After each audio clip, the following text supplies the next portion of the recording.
Take two. We are going to be discussing something that I think needs some discussing and listening to. Uh, that is kind of, I don't even really know like the overall theme would be. I would call it the prophecy, I guess, would be the overall fucking theme that I wanted to kind of discuss and some questions that I had about it in general. So, we are in the new office. This is one of the first episodes for the audio in the new office. It's nice.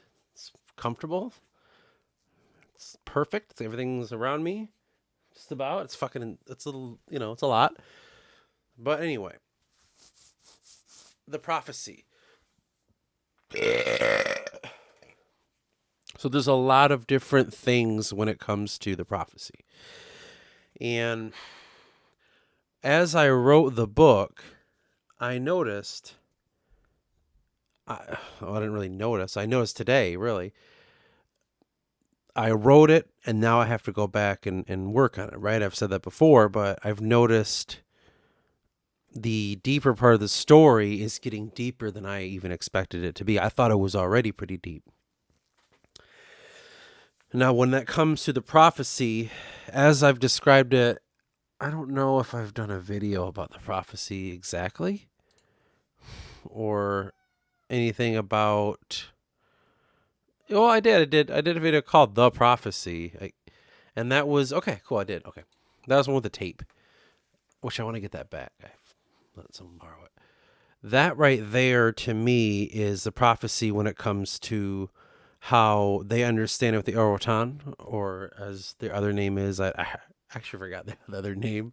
I keep thinking the Orotan, the mages and the Merfolk and stuff that follow Ravian.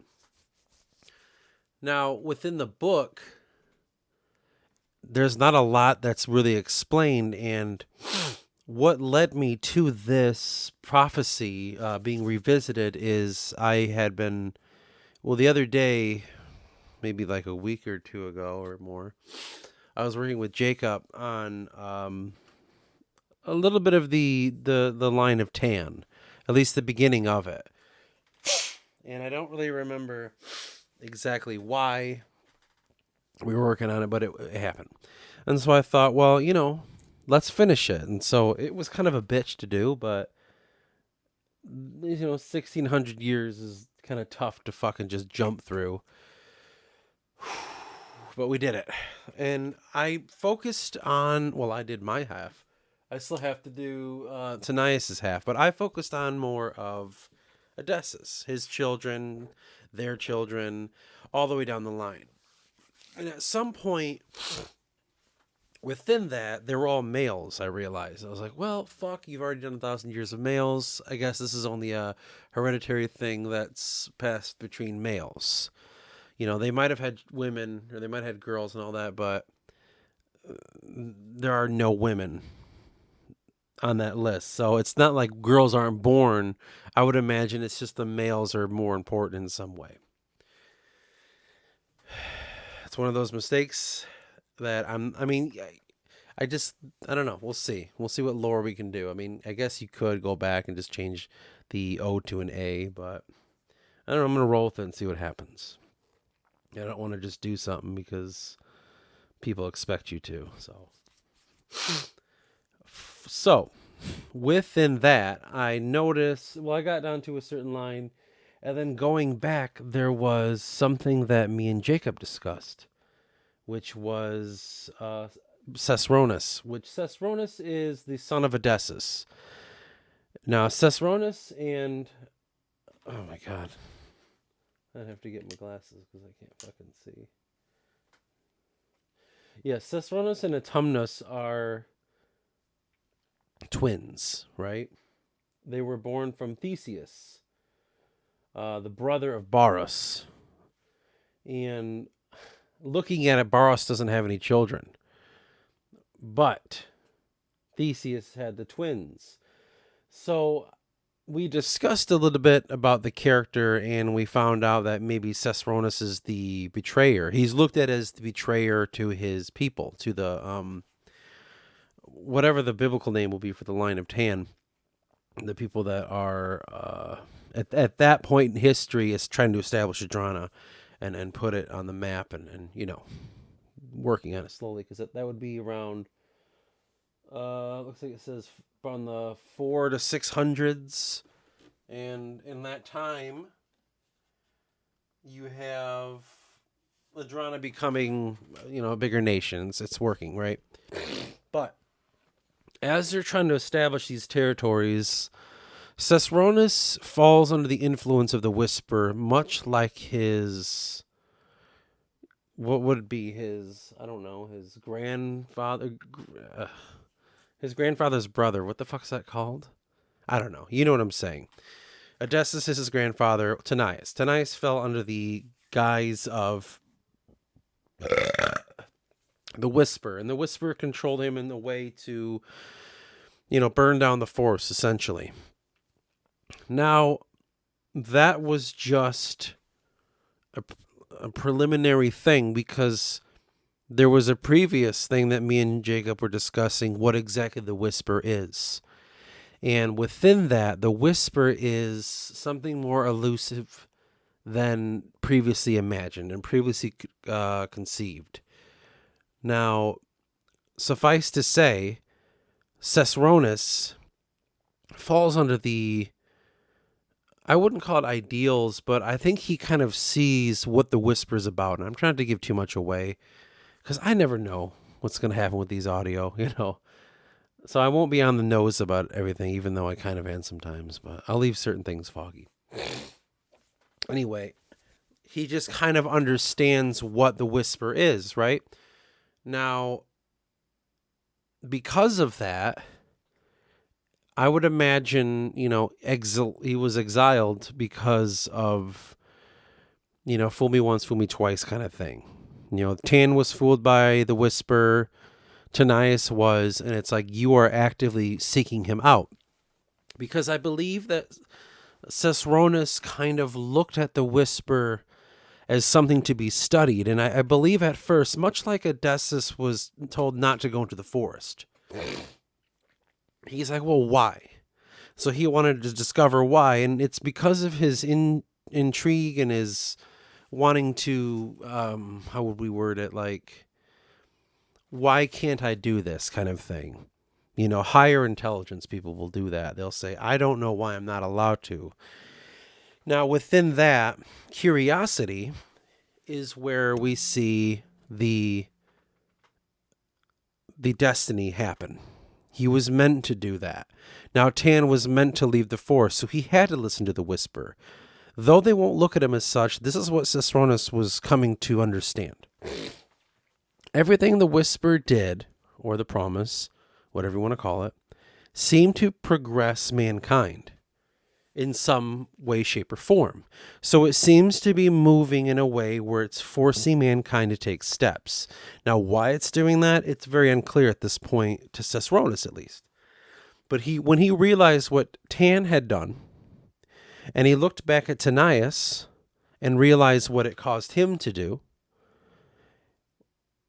he decided in his mind that there's something more to this. That perhaps the Whisper is not what it is we are led to believe it is. And I think in that scholarly pursuit, this kind of sort of sage mentality, this, I don't even know if it's cultic in any way, but it's this kind of search for something dark and what's considered sinister, because he believes that there is some sort of thing not understood. Now, doing that, he knew if found out, his family could possibly, disown him, kill him, whatever it may be at the time. But he believed that there's this source, there's this potential that rests within something that they're supposed to be afraid of, something something that they're supposed to not trust in. Because it was already at this point that they were equating the Whisper to the embodiment of fear. This malevolent being is what fear drives a man. And it is, as they already named, the promise, right? And I've discussed it many times with the promises and how exactly it works. It was becoming clear that this being, this entity, was making man commit acts within his own fear. Though I think it would be Cesrones that would realize that it's because of that fear. He somehow it's getting man to an eventual point, though he couldn't name what it was. So in what he would do is open up some sort of communication to the whisper and become what was the term? I don't remember. It was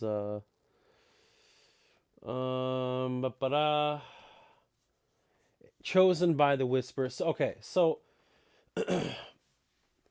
there was a moment where he chose to be the word of the whisper, and he knew that that would separate him from his family, and in turn almost eliminating him from the family line. So as I worked on the family line from Odysseus all the way till Phaedon was the last one, I decided that that would be the recorded family line. And again, it's just matriarchy. It's just the men. Patriarchy. It's paternal. So that understanding would be like, well, we're Cesrones. And in my mind, Cesrones is the beginning of the clue. Now, the people that were, I would imagine, within the Edurics Chantry or the Abeco College, probably the Abeco on college. No, wait, that's. I'm trying to remember exactly how this works. It's been a little bit since I thought about this stuff. Whoever the monarchs and all that stuff, the Aevan Society. Now, the high scholars of the Aevan Society act much like the canon, whatever those guys are in the Catholic Church when they discuss and create and the whole canon of what is Christianity, right? There was a sect within the Aevan Society that was doing that. I think no, I'm sorry. I think the Aevan Society was just like the rulers, but I don't remember. I'm honest. If I don't know. Let's just say the monarchs right now. Not even the monarchs. I'm sorry. The high family. Maybe we'll have to make a distinction there a little clearer. Like the Aevan Society is just the monarchs, which are just like the rulers, the high families. Something separate for the land of Tan. Okay? We'll probably figure that out. But anyway, that's besides the point. But they created this list, and they were able to determine that there is a prophecy to be had. One that might have been echoed from Odysseus, perhaps. I don't know. I mean, we can make a lore story up at any point we want. It's not like anything's set in stone. But they were able to determine that there are the 4 types within the prophecy always at work. And finding, or something like that. Maybe it's not always at work, but it's happened before once and it could happen again. And they determined that there are 4 types of prophets. There are the ones chosen by the whisper, the ones that are the betrayer of the whisper, the ones that are deliver from the whisper, and the ones that are faithful to the whisper. Now, the whisper, not necessarily as like a devil, but more of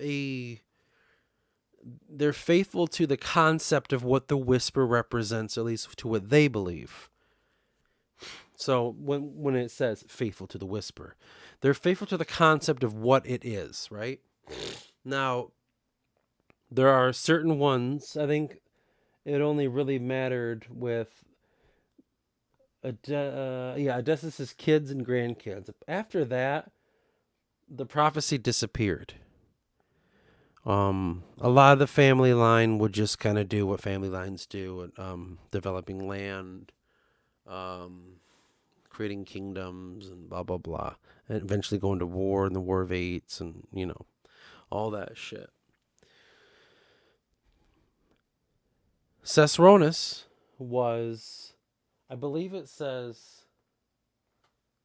oh, I'm sorry, I read it wrong. It was betrayer of. Let me go over there and read it.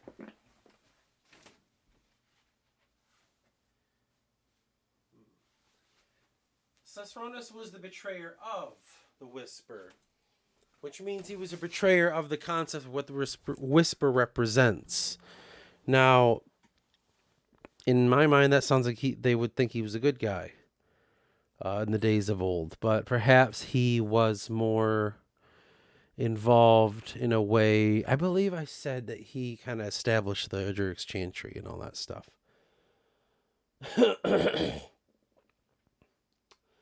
Okay, I don't know. Now that I'm rethinking this, it's like my whole concept I was about to say was fucking wrong. Let's just say that there's a forgotten person within the family line. One that was eliminated from. They wanted to ignore that he even existed, basically. Whether that will be Cesrones is yet to be seen. I got to create a document, apparently. I got to have to work on this. But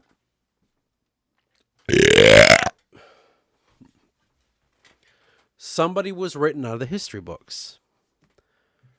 And his whole family line had to go into exile.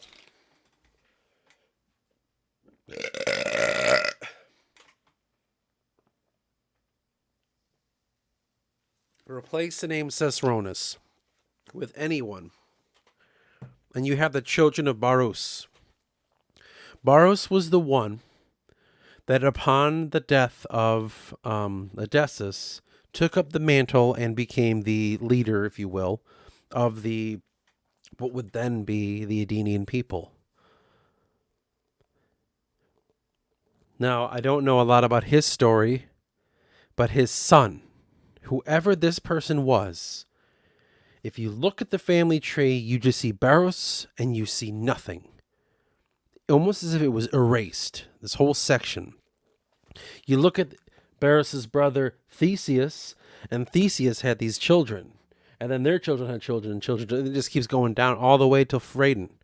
So the modern monarch, the modern leader of the Edenian people, traces his ancestry clearly back to Odysseus.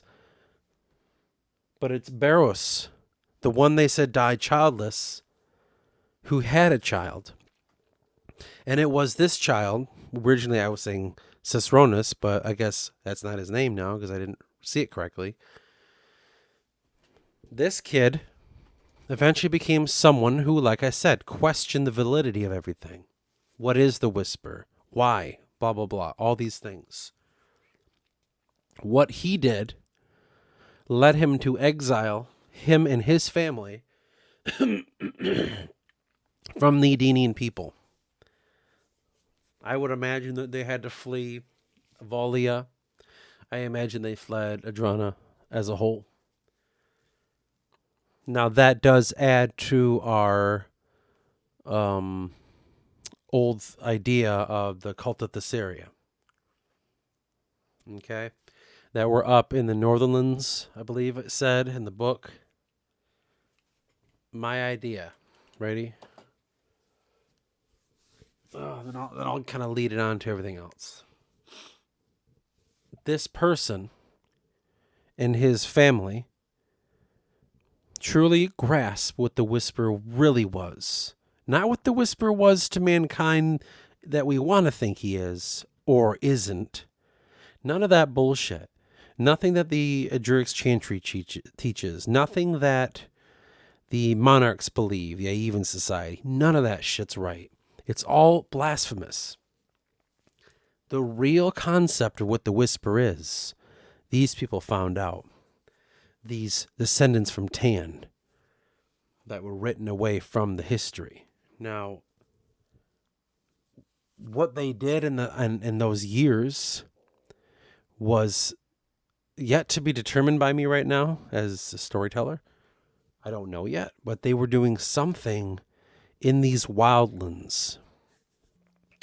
Now, does that have anything to do with the way the Green Wall works for the the clan people up in the north of Albadan. I don't know if that's actually part of it or not. But they created what would become, I wouldn't call it the cult anymore, but the, I don't know, people of Thessaria. Thessaria was the queen of the Forgotten King, his wife. She was the one who walked away with the whisper.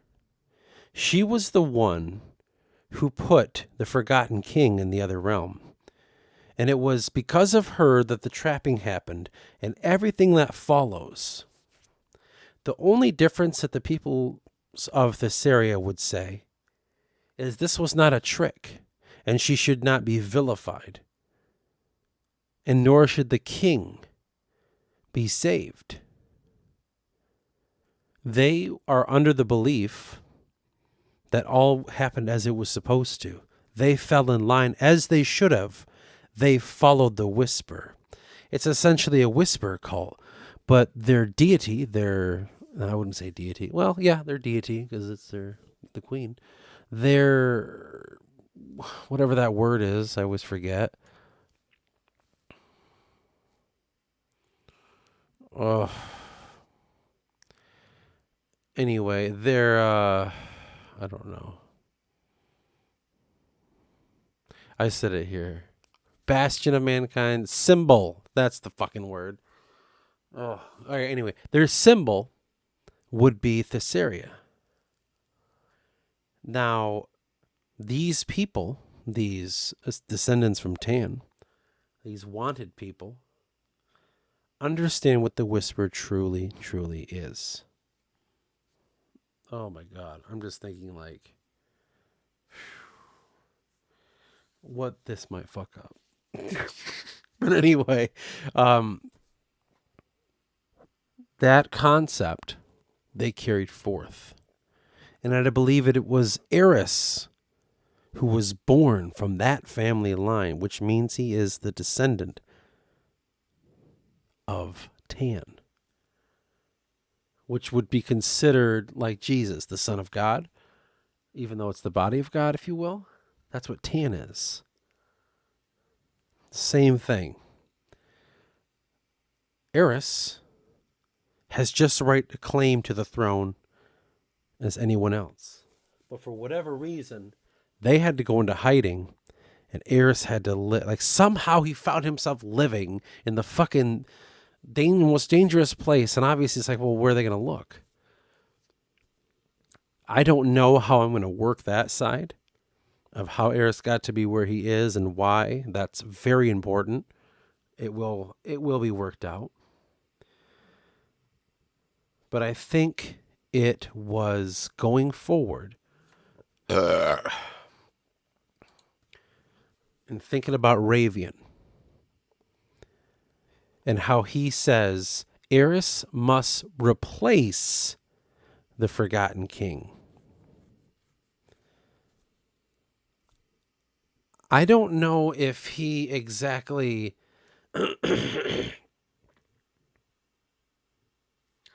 was he a prophet that's from that missing line too?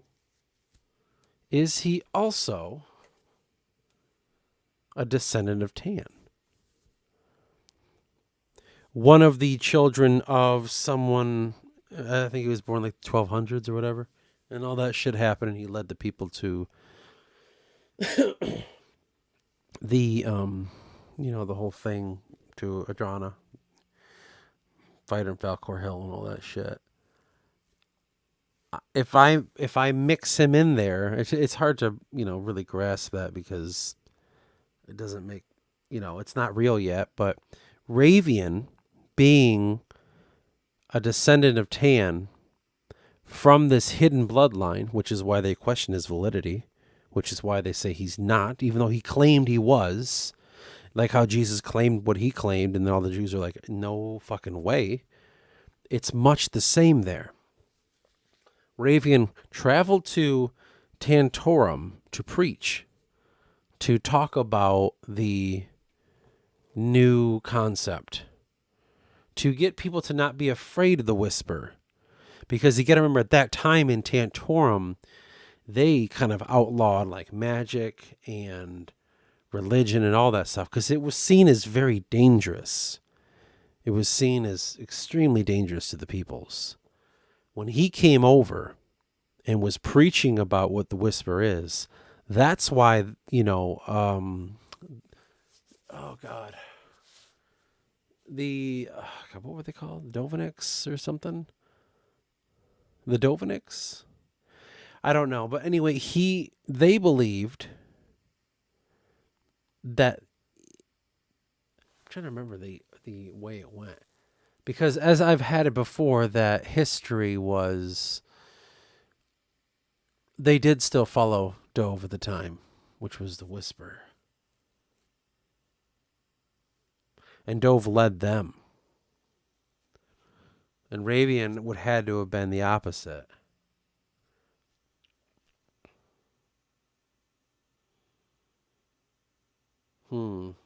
I don't know. See, that doesn't make much sense. Unless, like, we just change it slightly and get rid of that whole Dovanik shit and just... Maybe they thought it was blasphemous. They did believe it, but they're like, no, that's not what he is. I don't know. Another question right there. So that's another one. Market. Ravian, to make a long fucing ramble short, connected to the line of Thessaria, or let's say Thessarius, which is the adopted last name of these people. They understood the truth of the Forgotten King and the Whisper. So, Eris.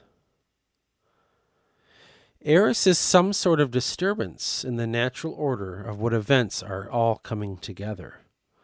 All the other factions have a stake in the Forgotten King and his trapping. So the Asuk, Yaevans, the Serpentine, Mages of Orotan, Forgotten King himself, Slop King, etc. None of them would know of Eris, and he would throw everything out of balance. Eris represents the one who would be disconnected and bring change to the events that have been transpiring for centuries. He is chaos, and he can be the right tool for every faction when they discover his true power. The exploration of chaos and how isolation can show all in new light. The thing that I was struggling with, I'm like, is Eris a nobody who is pure chaos? And he's not connected in any way to anything. He's just fucking chaos. All these fucking people's beliefs, and he's the one that throws a wrench into everybody's plan. I think, yeah. Maybe get rid of the thing we were saying earlier about Ravian being connected to that family line. Ravian was just another person doing something, and it was because of him that everything followed. But it doesn't mean he's right.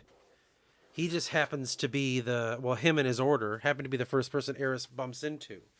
But I guess the whole point of this episode was with the prophecy. And with a prophecy means Eris is, what was he born from? Oh, shit. What significance does Eris have when it comes to his birth?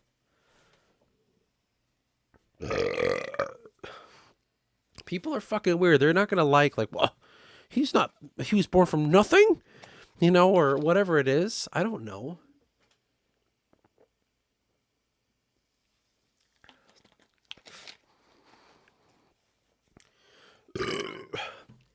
Is he connected to anybody when it comes to the family lineage? The idea that he isn't seems to be more right to me. And today, I just had an idea, what if Eris is part of this lost family line? And the cult of Thessaria. and he was somehow born from them. That was going to be the whole concept of this video, but I don't know. I don't even know if that makes sense.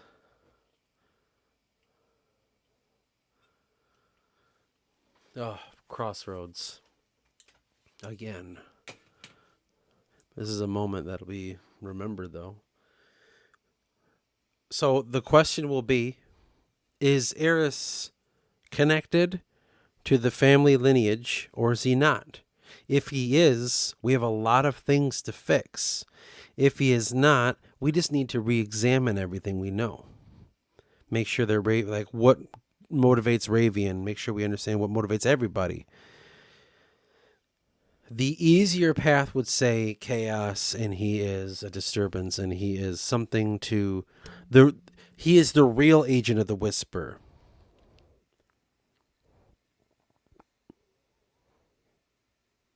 Or he represents what the Whisper believes in, some sort of anomaly like that, where it's just like, this one is exactly what I want. I need him. Even the Whisper needs him. I don't fucking know, because in my mind, it's like everything that has transpired before is the Whisper trying to get a hold of him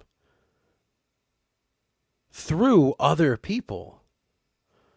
The Whisper trying to, unless the Whisper, through the Slop King, through Cypherus, when his whole story, and through, Quirtus and all that shit, he's doing that in order to push Eris. You remember, the Slop King wants Eris because he believes that he can use Eris as his way through into the Forgotten King. So we have to understand that maybe it isn't exactly the Whisper wants him, but these people do, because the Whisper knows that he needs to push Eris in certain ways, and how else can he do it unless he uses these beings? Because he knows he'll probably never really get him, because Eris will keep going. The question that arises would be Eris's power. How can that help all of these people individually? How does capturing Eris kill the Forgotten King by the Serpentine? How does capturing Eris replace the Forgotten King with the Slop King? How does, you know what I'm saying? Like, how does his being do that? What does he have? If he is not a descendant, then what is it? He has to be a descendant. There's no other real way to unless I create some crazy fucking magic system. I would say that Eris is connected, and he has to be from this family line.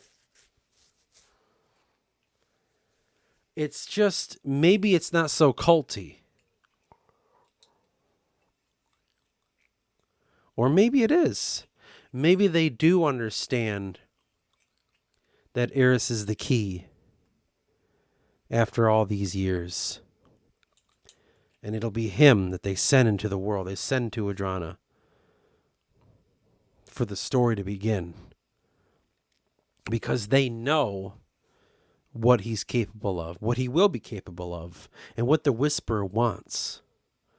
It's just all these other beings, Ravian, the Slop King, the Serpentine Order, Forgotten King himself, the Aevan Society, when they all find out what he is and want to get their hands on him for their own fucking reason. Their reasons aren't for the Whisper's reasons. Their reasons are for their own fear.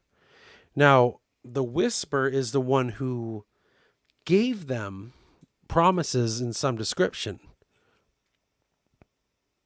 I will give you this, I will give you that. I don't think he really, I think it's just empty promises. I think it's just like, of course you want that, and sure, you can have it. But when you die and you don't get it, you will see the error of your ways. I don't think the Whisper gives a flying fuck of what these people want, obviously. He just wants Eris to do what he's meant to do. And he needs Eris to do what he's meant to do. Eris has to leave this realm, and he has to bring everything back into balance. This bulge that's coming from the universe, this place of the mind, this strange realm that Yuandra exists in, is not part of what the universe is. And this whisper that lives without, it lives in the outside of the universe, therefore it lives on the outside of this place too, is some sort of creator, bringing it all into balance. And that creator, as we've described before, me and Jacob did, is a representation of death. The darkness around the world is his home of the whisper. Let me see. The song is the promise. It is the darkness, utter sadness. The whisper being the promise are the dark thoughts of humanity. It seeks to protect. It's trying to protect them, calling them to the sun. The darkness around world is his home, right? He is the Grim Reaper, saying death and fading away is okay. The Reaper finally picked a side. He wants the bridge fixed. He can't do it. The whisper is the only being that doesn't fight to live. It calls to death.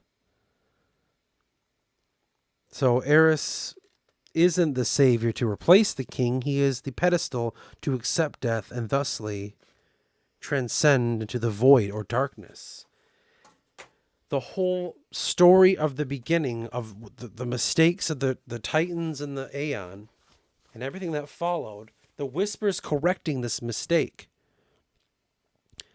That bridge from one realm to the other, this portal, this vessel that was created by the Titans and allowed them to access from the universe into this place, is this bridge that is remaining open. And this bridge, he needs Eris to come through the bridge, come to the other side, see what it is there, and understand that what is within the realm, what we call Yuandra, should not be there, and it must transcend to death. That's the whole story. Now, the Whisper knows this, and he's making it all so. So with this family line, I think they truly, truly understand that. Maybe not in detail. But they understand the truth of what the Whisper wants, and they will do whatever it takes. And when it's time, the Whisper will tell them when the right one is there. When all the pieces are right where they belong. When all of the history that happened that's meant to happen is happened at that moment. This is when the right child will be born. He will turn to a man, and he will be the one to finally close Kramos, the vessel, through. So the prophecy is the true prophecy, not the one that Ravian believes, or not the one that the Abeko College would teach and all that shit. It's all false. It's all bullshit. And first of all, in the story, I got to kind of make the prophecy of the Avens a little clearer. And then you kind of see that there's all these, every time Eris runs into this fucking prophecy, well, I'm going to save this, or I'm going to do this, I'm going to do that. And in reality, it will be him to decide what the prophecy is and who the true victor is. These voices that he hears, confuses it with the Forgotten King, might just be the Whisper. Who fucking knows? Like, I don't even know yet. But that's the whole story. That's the whole concept of what everything is. And so the prophecy with Eris being this, as described, anomaly, this disturbance, chaos. True chaos has to destroy all of those constructs that we've built. So you look at the world right now and all you see is bullshit. Just fucking everywhere. Everyone's beliefs clash. We all think that we should do this or we should do that or this country should do this or these people should do. It's all bullshit. It's just fucking bullshit. People just get together and decide what humans should be and shouldn't be. They decide what is right, what is wrong. And all this is built upon some sort of understanding of what a civilization is. And you see the growth of civilization from its beginning to now look at the internet. That's becoming a form of civilization where people are so protected upon it. People are so dependent on it for a voice. People are so needing of it for information, for material, buying things. It has become a part of civilization. It has become a pillar of civilization, if you will. This fucking place is like a representation of the walls.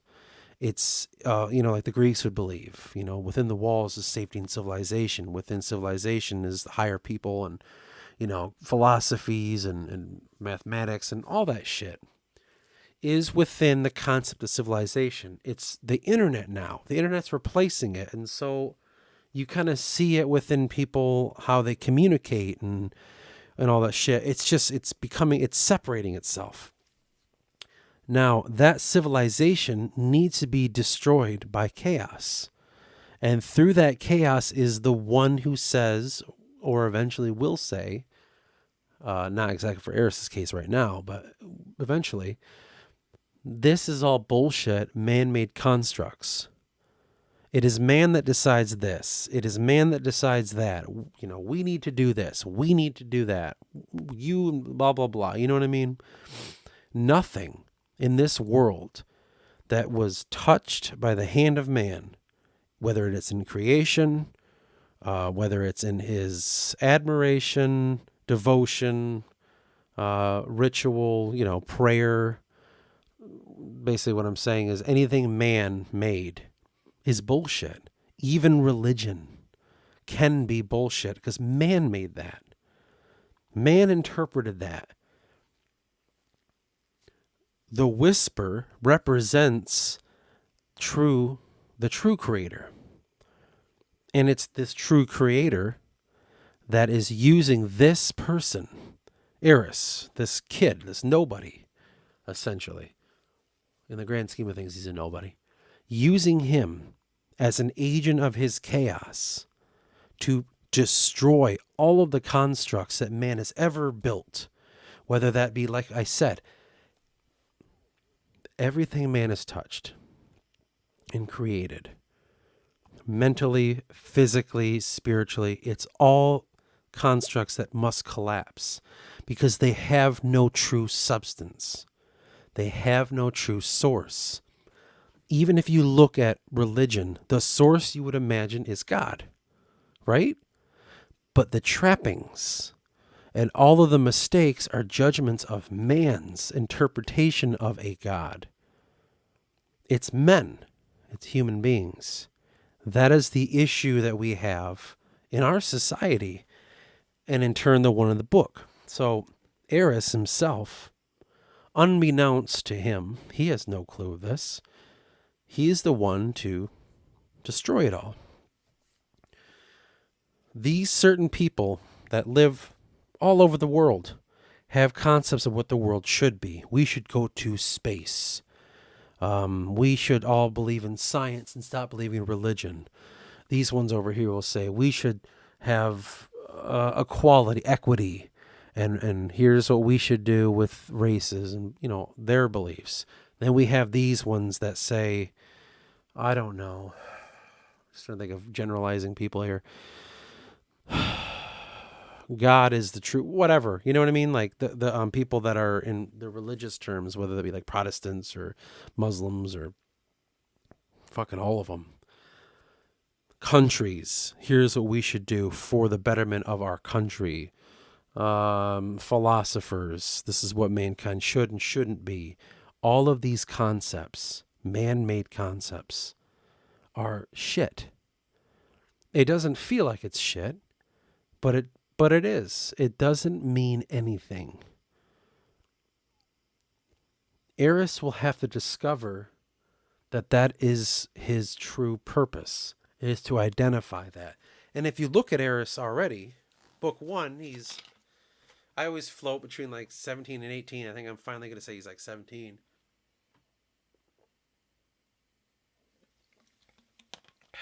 Maybe I'll make him a little younger. I don't know.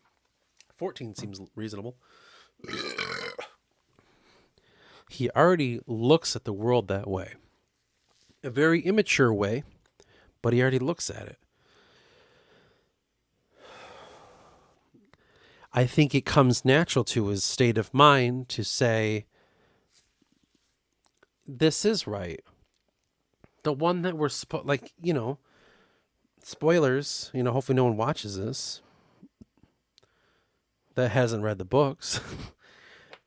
When he makes that choice, when he comes back and it's Alastra who's going to commit these acts, and Eris has to say, no, it's not what you think.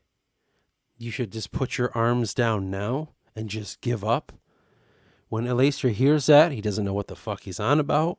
And when Eris meets his demise, that is the beginning of the ending. Everyone must grasp. Now, this is a whole thing. This is the philosophy of the book, really. Everyone must grasp that death, what we would describe as death, is not a bad thing. For so long in my life have I witnessed people clinging so hard. I don't want to die. I'm going to get this vaccination so I don't die from it. I don't want to die, so I'm going to do these said things to survive, whatever the fuck it is. How people act in fear is the lack of death, right? More and more is our society creeping farther and farther away from death, where the average human being, the normal run-of-the-mill fucking person, me included, does not witness death unless it is a relative on their deathbed, a funeral, whatever it is. It is so rare that we witness true death, whether that be like murder, dying in any way whatsoever, or like even like naturally seeing dead. There was a time in our history where dead were seen in the roads and people just walked by it. Like right now, we are so desensitized. And we believe that searching for this grail of humans living longer means something. We think we should live longer than we already fucking do. We think our lives are so significant. And within that significance is such a selfishness and such a wickedness.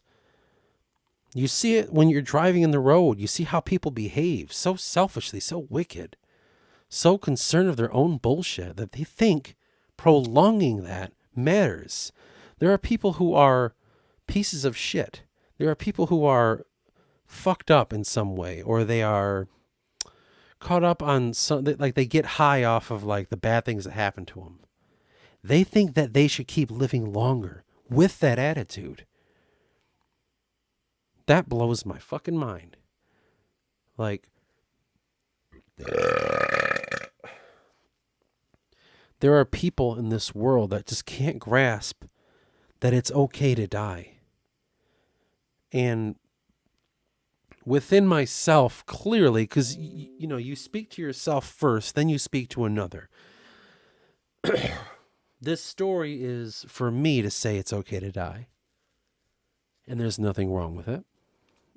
And all the hang-ups are all man-made. The only things that you stick around for are the things that you created in your head. And because you created them in your head, you believe that they're real. Look around right now at all the things that you have about you. let's be honest here, probably most things man-made. Whether it's the walls, the chair, the fucking desk, wherever you're at, I don't know. The thing you're sitting on, the thing in your hand or in front of your face, whatever computer or phone, the clothes on your body, it's all man-made. Now, saying that means the obvious thing is the degradation of this realm. Everything in this realm degrades. Anyone that lives in the Rust Belt and deals with their vehicle knows exactly what that is.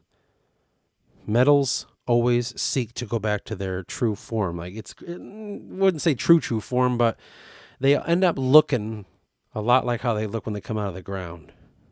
And we shape it and we refine it and all this, and then rust will erode it and just bring it to like these crystals, and not crystal, but they're small. It breaks it down, and I don't really know the chemical change that happens with rust and what it does, but you look at a metal that was once clean and clear and straight, it's become lumpy, and it looks like it was already in the ground again. It belongs to the ground. And that's a metal. And the trees that grow fall to the ground. And the grass lives and dies. And all the animals live and die. And the planets live and die, much like the sun and all the other ones out there live and die. What we believe is eternal depends on who you ask. Some would say the spirit. Some would call it consciousness. There's I don't know, there's probably different ideas that people have of it. That thing is believed to be eternal. Or if in science, they don't really fucking know, because why would they know? They never look at it the right way. You can't solve something if you look behind it. The idea of that eternal is what we consider to go to the next. Now, within the book, the degradation of the realm, so Yawandra, on the whole, when you look at it, is horrible. Though you look at the maps, it looks like a beautiful, beautiful place. But you look at the history of the people upon it, and you look what happens, and you look at the blights, you look at the plagues, you look at all of the history. It's a horrible fucking place. Not a lot of good happens in Yawandra.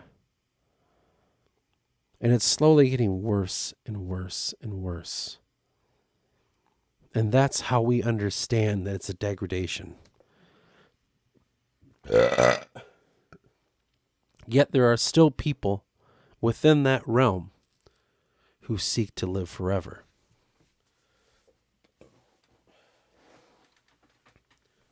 And believe that they are destined.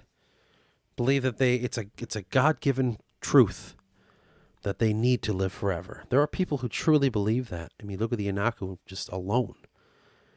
And their belief system is like, this is our place. We were here first. We deserve to live here forever.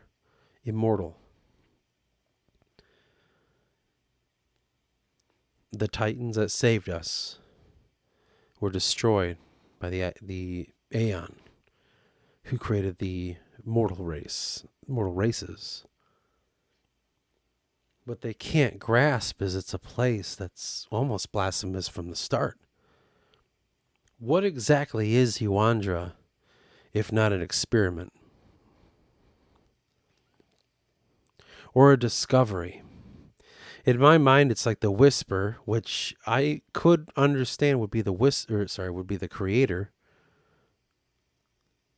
I think it's like calling it back into the fold. It was a mistake, and that mistake will be righted. I think it was in Lord of the Rings. The way I've heard Tolkien, the way I've heard people say that Tolkien described it, the true hero was the creator, was God. Because he made everything happen to finally right all the wrongs, all the mistakes that happened. I believe that when the Titans discovered this realm and gave it life and gave it birth and they created it and all this shit, I think that dark place that became a light, that became a planet with the solar system and with all that shit that the Titans created, I believe not only was it a mistake, but it might very well be the place of the Creator. Because it is without the circle, as they would describe in Yuandra, but as you know, as I would know and as anyone else would, it's the universe. Imagine space travel in the universe, and you're mapping it out. You've fucking figured out light speed, and you figured out how to go even faster than that. You figured out all the fucking science that's holding everything back. And you are just discovering the whole fucking universe.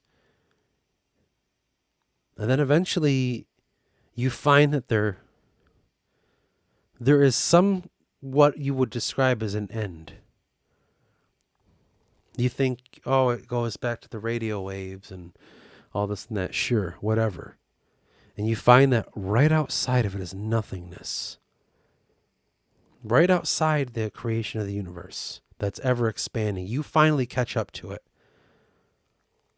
And when you go beyond it, you discover that there's a pure darkness. But within that darkness is something. And every time you think, you create. It's almost as if you become a god, it feels like the Titans did. And they thought, well, shit, let's give life. And so every being that finds this place, finds the edge of the universe and comes to the other side, ends up creating another one entirely. And is within that they are using the tools of the Creator, the toolbox. They think in the planet that the realm of God is in the circle. In reality, it's not. It's the other way around. They're in it. The forgotten king that gives his people power, he does give his people power. He made them. And because he's in the other realm, somehow being trapped, and the Inakume fading, there's a little thing we got to figure out there. But there is this place that is fleeting. And I think it's the Creator, the Whisper, who lives in that darkness. So you go to the other plane or whatever outside the universe, and you find that there's this being, this scary fucking being that's trying to hinder everything you do. And you can match its power because you're within its realm, but it will outsmart you in time. I think that's the true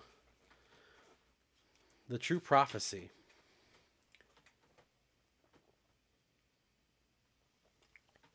Eris has to be the one to sever the link. Because of this anomaly, this planet itself, is causing issues. Everything that man will think, every feeling that he's ever felt, finds this place. And instead of it being repurposed and reused, it stays. And that's why the world is becoming a worse and worse place.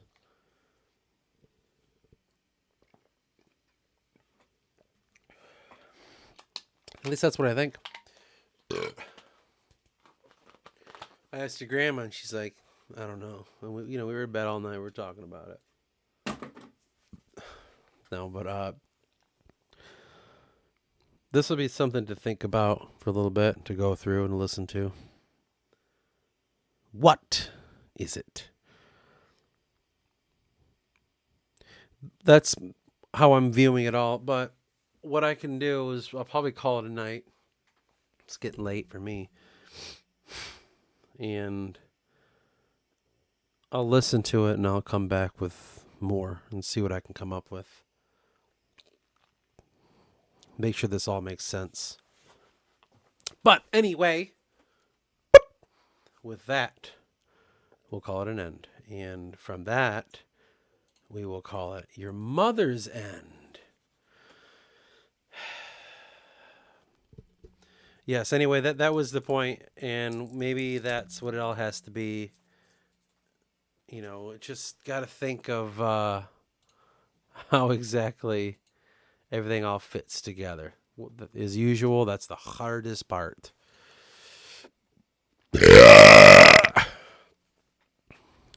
Whoa, was that your grandma doing that? Was that your grandma that just puked or burped? What? My grandma? Or whatever. Anyway, until next time, bitch.